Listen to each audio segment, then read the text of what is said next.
اقرار بے سبب رسوا ہونے کے مترادف ہے۔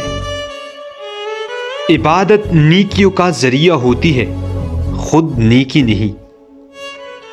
داغدار کپڑا خواہ کتنی بار دھویا جائے، نئے لباس کی برابری نہیں کر سکتا۔ ہاں، گناہ کا داغ حسن عمل سے صاف ہو سکتا ہے۔ تنگ دستی گھسیٹ گھسیٹ کر کفر کے دروازے تک لے جاتی ہے۔ کفارے کا اصول یہ ہے کہ اگر بے گناہوں کو قتل کیا ہے تو کسی کی جان بچاؤ، جھوٹ بول کر کسی کو نقصان پہنچایا ہے تو سچ کہہ کر کسی کو فائدہ پہنچاؤ، ناحق کسی کا حق چھیننا ہے تو کسی حقدار کو حق دلاؤ۔ سچا دین وہی ہے قربانی جس کا آئین ہو۔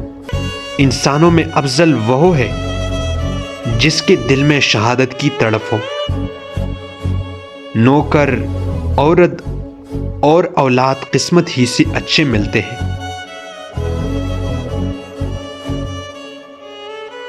یہ عبادت گزاریاں حسن سلوک کے دوش بدوش رہیں تو کچھ معنی رکھتی ہے، ورنہ پتھر دلوں کے سجدے بے سود اور سرزمین پر مارنے کے برابر ہے۔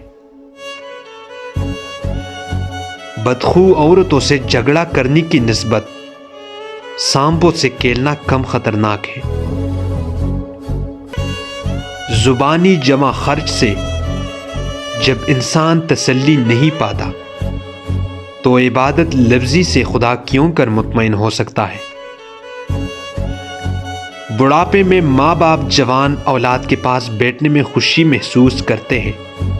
جوان اولاد کو تنہائی پسند ہوتی ہے۔